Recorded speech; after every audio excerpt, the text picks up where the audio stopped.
Ассаламағалейкум баршаңызға. Бүгін марттың 13-і.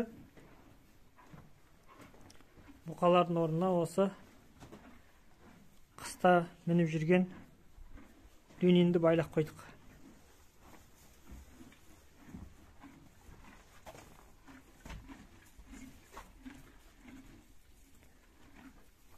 Бұны да бордақлап көрейін деп жатырмын. Бұл да бір тәжірибе болады. Әр жағына алдында бір видеоларда көрсеткем, көтерем болған. Тай бұл. Бұны да осы жерге байлақ қойдым.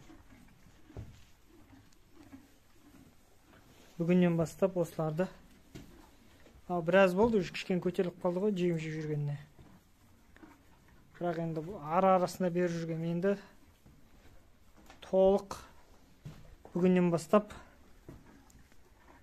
осыларды бордаққа аламыз.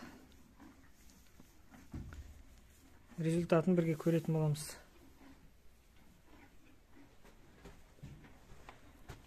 Ауа райы күшті болып тұр бізде.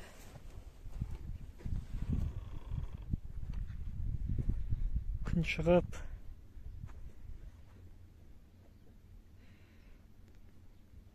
жер лай батпақ болмаса, лай тамаша болып тұр.